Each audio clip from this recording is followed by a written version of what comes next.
চোৱা বলিছে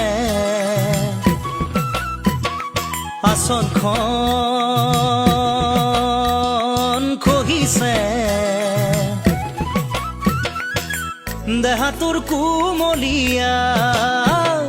ঘূৰণিৰে পৰাই চকুত চকু পৰি